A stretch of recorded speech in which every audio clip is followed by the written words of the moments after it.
Hello students, this is Rohit and I welcome you all on this YouTube channel Easy and Smart Chemistry। इस video के अंदर हम लोग बात करने वाले हैं नीट 2021 का जो पेपर आया था उसके बारे में, और उसके अंदर हम केमिस्ट्री के अंदर इनऑर्गेनिक का जो पोर्शन था, इनऑर्गेनिक केमिस्ट्री का, उसके सॉल्यूशंस की बात करेंगे।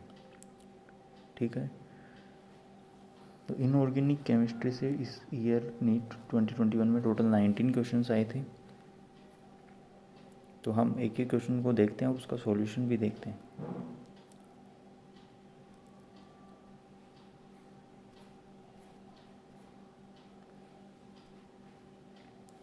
सबसे पहले हम लोग बात करते हैं 53 नंबर क्वेश्चन की।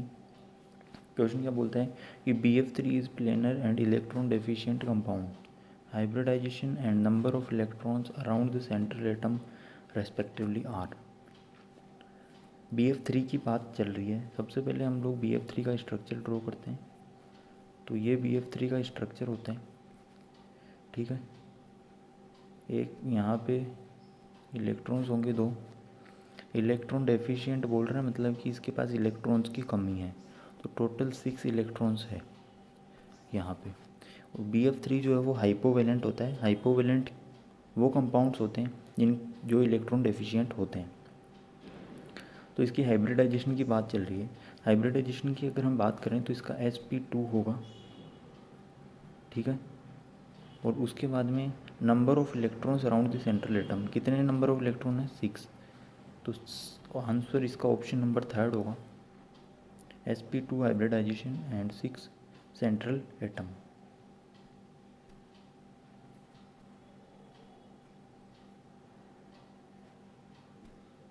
नेक्स्ट क्वेश्चन की बात करते हैं, क्वेश्चन नंबर 54। क्वेश्चन नंबर 54 क्या बोलता है? Noble gas are named because of their inertness towards reactivity, identify an incorrect statement about them. Noble gas का क्वेश्चन है, और ये बेसिकली ये क्वेश्चन, इस टाइप के जो क्वेश्चन होते हैं वो हम स्किप कर देते हैं पढ़ते टाइम, बट इस बार इस टाइप का क्वेश्चन पूछा गया।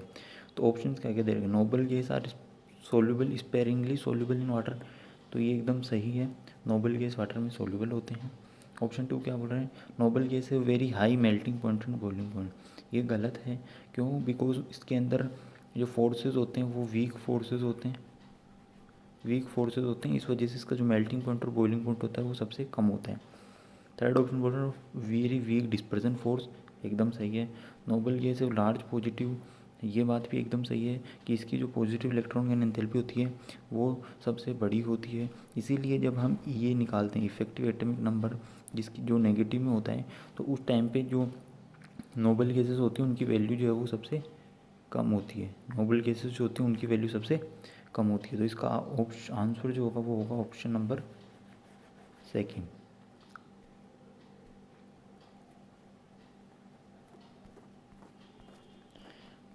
फिर 59 नंबर क्वेश्चन की बात करते हैं।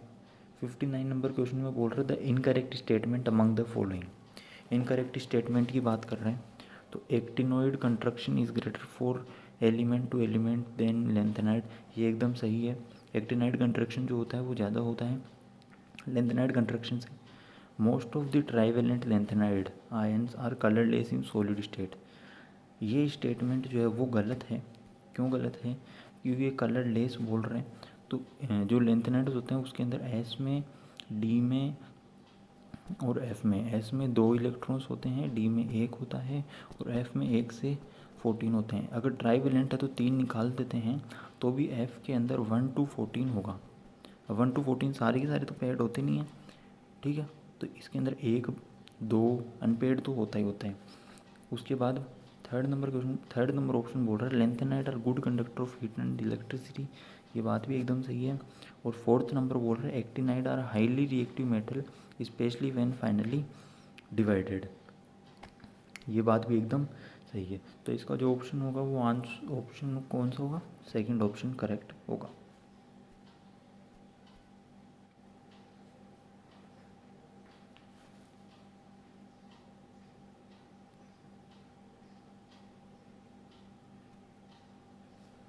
अब हम लोग 64 नंबर क्वेश्चन की बात करते हैं। यहाँ पे हमें शेप बतानी है, शेप का क्वेश्चन है ये। ठीक है। PCl5 की बात चल रही है, तो PCl5 का जो मैच होगा वो किससे होगा? PCl5 के अंदर सबसे पहले हम लोग कैलकुलेट करेंगे इसका हाइब्रिडाइजेशन। हाइब्रिडाइजेशन, एक क्लोरीन का 7 वैलेंस इलेक्ट्रॉन होता है, इनटू में 5 क्लोरीन है, प्लस में फॉस्फोरस है। फॉस्फोरस मतलब यहाँ पे आएगा 5, फॉस्फोरस में 5 वैलेंस इलेक्ट्रॉन, टोटल होगा 40 और 8 5 40 sp3d। sp3d इसका हाइब्रिडाइजेशन होगा और 5 0। तो sp3d का मतलब ट्राइगोनल बाइपिरामिडल, तो ए का हमारे मिलेगा ऑप्शन नंबर 4, ठीक है। उसके बाद में हम लोग बात करते हैं एक कोई भी ऑप्शन मैच उठा के देख लो, जैसे BrF5 की बात करते हैं। BrF5 की जब हम बात करेंगे तो उस केस के अंदर BrF5 वाले में क्या होगा कि ब्रोमीन का 7 होता है, एक फ्लोरीन का 7 होता है, 5 फ्लोरीन है तो 7 × 5 42, 8 5 40 2, तो इसका होगा sp3d2 इसका हाइब्रिडाइजेशन होगा। और ये जो है कौन सा गैस है, ये 5 1 का गैस है, इसके अंदर लोन पेयर 1 होगा, तो 5 1 इसका स्क्वायर पिरामिडल होगा। तो C का फोर्थ, C का फर्स्ट एंड A का फोर्थ, C का फर्स्ट एंड A का फोर्थ ऑप्शन नंबर 1 में करेक्ट है, तो यही इसका आंसर होगा। एग्ज़ाम में क्या होता है कि आपको एक ऑप्शन अगर मैच कर रहा है, जैसे यहाँ पे C का फर्स्ट एक ही में है, तो आपको यहीं से पता चल जाएगा कि यही इसका ऑप्शन होना है, ठीक है। और हाइब्रिडाइजेशन शेप कैसे कैलकुलेट करते हैं, इसके लिए मैंने वीडियो डाली हुई है, तो आप चेक कर सकते हैं।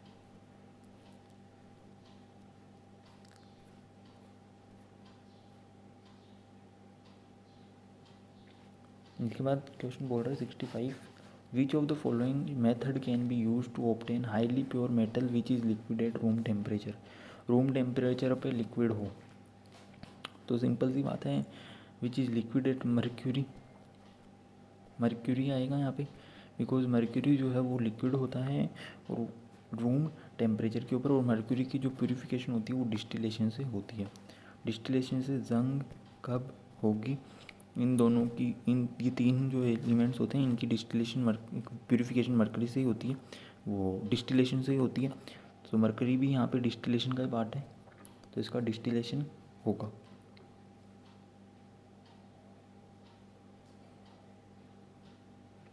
और साथ में ही यहाँ पे एक और जो मतलब पॉसिबिलिटी बन सकती है वो ऑप्शन नंबर 4 की भी बन सकती है। क्यों? क्योंकि जोन रिफाइन यहाँ पे गैलियम भी एज ए यूज़ हो सकता है, बिकॉज वो भी हमें हाईली प्योर मेटल प्रोवाइड करता है, और उसके बाद में वो भी कुछ टाइम बाद में लिक्विड हो जाता है रूम टेम्परेचर के ऊपर। और गैलियम की जो रिफाइनिंग होती है, जो प्यूरिफिकेशन होती है, वो जोन रिफाइनिंग के थ्रू होती है। इसलिए यहाँ पे ऑप्शन नंबर 3 और ऑप्शन नंबर 4 ये दोनों करेक्ट होने की पॉसिबिलिटी है। अब इन्हीं में से एक ऑप्शन होगा, देखते हैं NTA जो है वो मतलब किसे आंसर चूज़ करता है।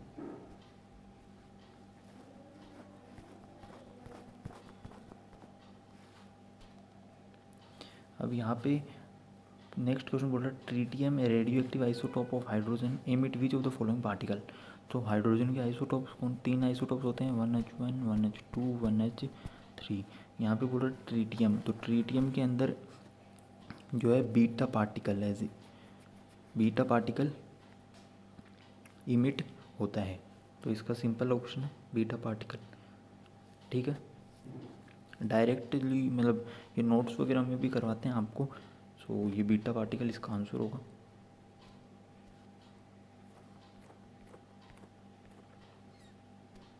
उसके बाद ये क्वेश्चन भी डायरेक्टली मतलब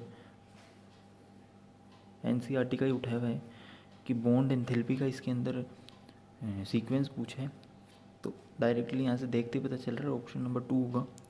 बिकॉज जैसे जैसे हम नीचे डाउन द ग्रुप जाएंगे, यहाँ पे इसके अंदर जो बॉन्ड लेंथ है वो ज़्यादा होगी, बॉन्ड लेंथ ज़्यादा होगी तो इसकी स्ट्रेंथ जो है वो कम हो जाएगी। यहाँ पे बॉन्ड लेंथ थोड़ी कम होगी, यहाँ पे बॉन्ड लेंथ थोड़ी और कम, और यहाँ पे भी बॉन्ड लेंथ बिल्कुल कम होती है, इसलिए यहाँ पे इसका जो स्ट्रेंथ होती है, इसके अंदर जो एनर्जी देनी होगी वो ज़्यादा देनी होगी। तो ऑप्शन नंबर 2 इसका आंसर होगा।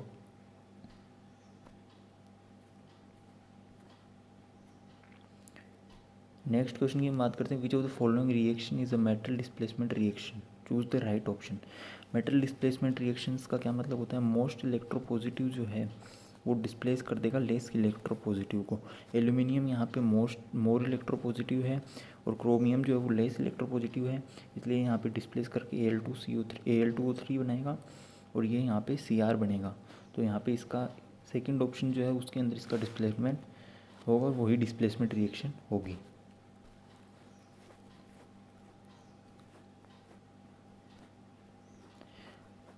नेक्स्ट क्वेश्चन नंबर 73 की बात करते हैं। क्या बोल रहे हैं question number 73, among the following alkaline earth metal halide which is covalent and soluble in organic solvent. तो कोवलेंट तो जितने भी क्लोराइड्स होते हैं ग्रुप नंबर 2 वाले वो सारे के सारे आयनिक होते हैं, एक्सेप्ट किसको छोड़ के, BeCl2 को छोड़ के। तो यहाँ पे BeCl2 सिंपली आंसर मिल जाएगा आपको। और आप दूसरे मेथड से भी कर सकते हैं, कोवलेंट कैरेक्टर ज़्यादा देख सकते हैं आप। तो कोवलेंट कैरेक्टर देखने का तरीका है स्मॉल केटाइन लार्ज एनाइन, यहाँ पे पोलराइजेशन पावर ज़्यादा, तो कोवलेंट कैरेक्टर भी इसका BeCl2 का ज़्यादा।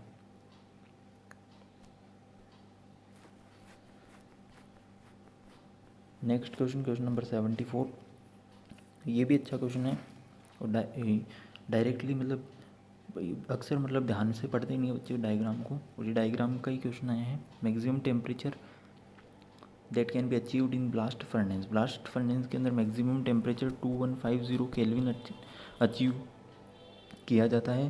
तो अप्रोक्स यहाँ पे 2200 केल्विन इसका ऑप्शन होगा। ऑप्शन नंबर 2 इसका करेक्ट आंसर होगा।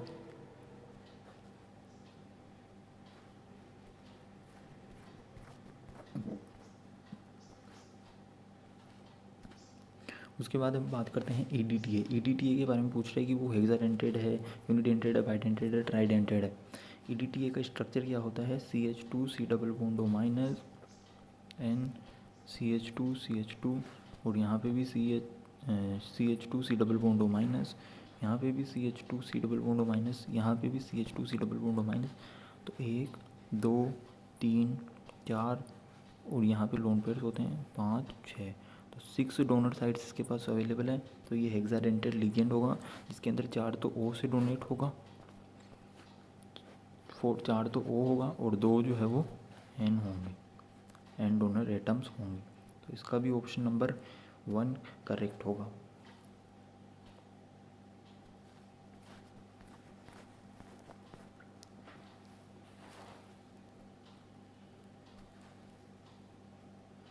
अब यहाँ पे भी देख लीजिए, एसिड की स्ट्रेंथ के बारे में बोल रहे हैं। एसिड की स्ट्रेंथ इस ऑर्डर के अंदर इंक्रीज हो रही है, एकदम करेक्ट है। एसिड की स्ट्रेंथ का मतलब OH+ इजीली रिलीज करेगा, तो जिसका जो बॉन्डिंग, जिसकी जो लेंथ ज़्यादा होगी वो इजीली H+ को रिलीज़ कर देगा। ठीक है। स्टेटमेंट 2 बोल रहा है as the size of element increase bond strength decrease, ये भी एकदम करेक्ट है। बॉन्ड स्ट्रेंथ जो है वो डायरेक्टली प्रोपोर्शनल होती है डेल्टा EN के। डाउन दी ग्रुप जाने पे डेल्टा EN जो है वो कम होगा, डेल्टा EN कम होगा, मतलब जितना ज़्यादा डेल्टा EN का डिफरेंस होगा उतना ही ज़्यादा उसका बॉन्ड स्ट्रेंथ होगा। तो यहाँ पे बॉन्ड स्ट्रेंथ का ऑर्डर ये भी दिया गया है, एकदम सही है। So the acidic strength increase, इसलिए एसिडिक स्ट्रेंथ इंक्रीज हो रही है। ठीक है। इन दी अबाउ स्टेटमेंट्स के बारे में, तो यहाँ पे हम सिंपली बोल देंगे both statement 1 and statement 2 are true, दोनों के दोनों स्टेटमेंट्स जो है वो ट्रू है। तो इसका ऑप्शन नंबर 1 होगा, इसका ऑप्शन नंबर 1 होगा आंसर। ठीक है। उसके बाद में ये क्वेश्चन भी देखिए, अच्छा क्वेश्चन है। The structure of beryllium chloride in solid state and vapour phase, BeCl2 जो है सॉलिड और वेपर के अंदर, सॉलिड के अंदर एज ए पॉलीमर वर्क करता है, एज ए पॉलीमर बिहेव करता है BeCl2। ठीक है। नोट्स का क्वेश्चन है, डायरेक्टली नोट्स का क्वेश्चन है। और वेपर फेज, जो वेपर फेज होती है वेपर के अंदर 2 तरीके से बिहेव करता है, बिलो 1200 केल्विन और अबव 1200 केल्विन। बिलो और अबव, बिलो 1200 केल्विन और अबव 1200 केल्विन। ठीक है। इन दोनों में अलग अलग बिहेव करता है। तो यहाँ पे जो केस बनेगा, below 1200 kelvin as a dimer work करेगा और above 1200 kelvin as a polymer work करेगा। बट यहाँ पे पॉलीमर का ऑप्शन नहीं है, तो यहाँ पे सॉलिड के अंदर एज ए पॉलीमर वर्क करेगा, ठीक है, वेपर के अंदर एज ए डाइमर वर्क करेगा, और वेपर के अंदर मोनोमर की तरह भी बिहेव करता है, बट मोनोमर का यहाँ पे केस नहीं है, तो पॉलीमर और डाइमर, ठीक है। Option number 1 is the correct answer.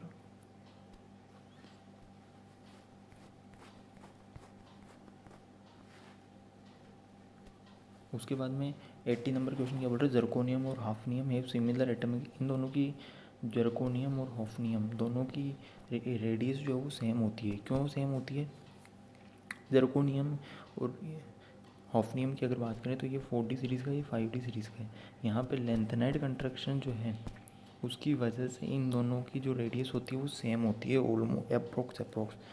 So because of lanthanide construction, ये हर कॉपी के अंदर, हर नोट्स के अंदर ये सभी करवाते हैं, और ये सिंपल क्वेश्चन है। ऑप्शन नंबर 3 इसका आंसर होगा।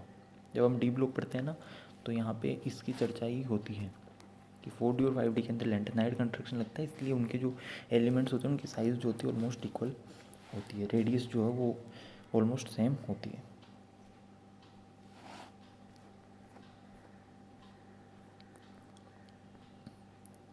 इसके बाद ये कोऑर्डिनेशन का क्वेश्चन है। यहाँ पे हमें सिंपली मैग्नेटिक मोमेंट कैलकुलेट करके बताना है, ठीक है। FeCN6 यहाँ पे ऑक्टाहेड्रल बनाना है, ऑक्टाहेड्रल बनाओ। अब सारे के सारे क्वेश्चन हो जाएंगे। आयरन 3D6 4s2 होता है, 3 इलेक्ट्रॉन रिमूव करेंगे तो 3D5 होगा। तो पहले यहाँ भरो, अब उसके बाद में चेक करेंगे कि 3D5 5 इलेक्ट्रॉन्स बढ़ते हैं तो ऊपर जाएंगे या नहीं जाएंगे। तो CN स्ट्रॉन्ग फील्ड लिगेंड है, स्ट्रॉन्ग फील्ड का मतलब पहले नीचे वाला पूरा फील्ड होता है। यहाँ पे एक अनपेयर्ड इलेक्ट्रॉन है तो N1 हो गया यहाँ पे, तो √n+2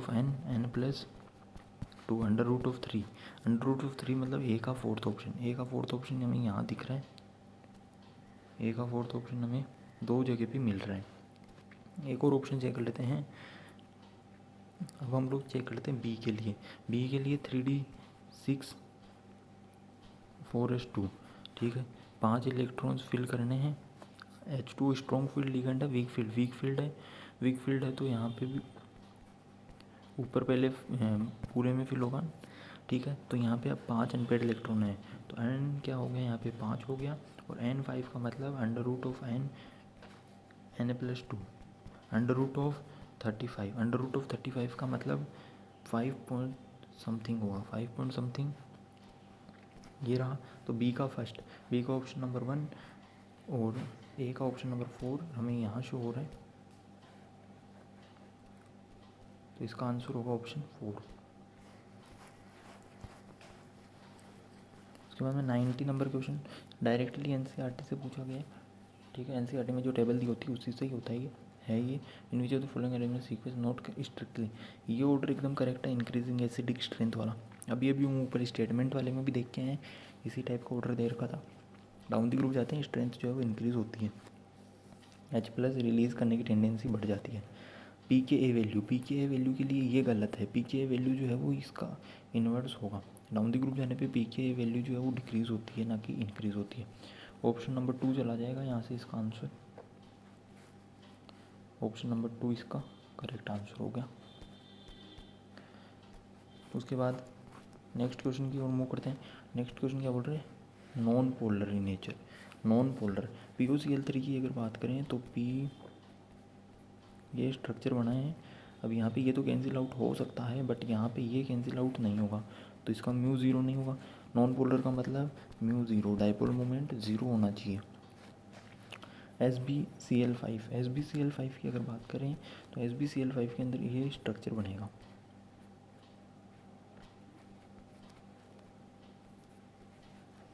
ये ऊपर, तो ये कैंसिल आउट हो जाएगा पूरा का पूरा। इसका जो स्ट्रक्चर है SbCl5, 5 इसके अंदर वो बनेंगे, इससे ये प्रॉपर कैंसिल आउट हो जाएगा। तो आंसर इसका थर्ड ऑप्शन हुआ। 96 नंबर क्वेश्चन देखते हैं। From the following pair of ion which is not isoelectronic pair का मतलब नंबर ऑफ इलेक्ट्रॉन सेम होने चाहिए। इसकी बात करें, ऑक्सीजन का 8 होता है, 2 ऐड करें तो 10 हो गया। क्लोरीन के अंदर 9 होते हैं, 1 ऐड किया तो 10 हो गया। ये तो आइसोइलेक्ट्रॉनिक है।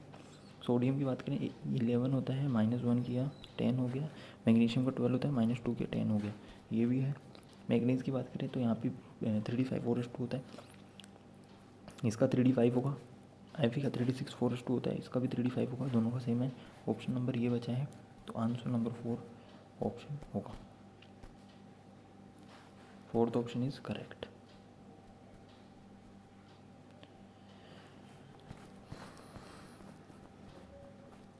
And last question environmental chemistry का है। लास्ट क्वेश्चन एनवायरमेंटल केमिस्ट्री का है। तो यहाँ से तो हम सिंपल ही देख के बता सकते हैं। सबसे पहले कि ये जो रिएक्शन है CaCO3H2SO4 वाली, ये किसकी रिएक्शन है? ये एसिड रेन की रिएक्शन है, ठीक है। उसके बाद ये जो NO2NO ये जो रिएक्शन है ये हमें स्मोक से मिलती है, ठीक है। तो डी का सेकंड, सी का फर्स्ट, चेक कर लो। डी का सेकंड, सी का फर्स्ट।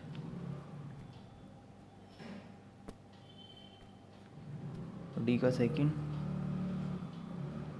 सी का फर्स्ट यहाँ शो हो रहा है, इसके अंदर डी का सेकंड, सी का फर्स्ट शो हो रहा है। सो यही पूरी इनऑर्गेनिक से यहीं तक के सवाल आए। 19 क्वेश्चन आए थे, इसी टाइप के थे, कुछ मॉडरेट लेवल के थे और कुछ जो है इजी लेवल के क्वेश्चंस थे। So thanks for watching this video को लाइक करें, शेयर करें, सब्सक्राइब करें, और अगर कोई भी डाउट हो तो कमेंट करके ज़रूर बताएं। Thanks for watching this video.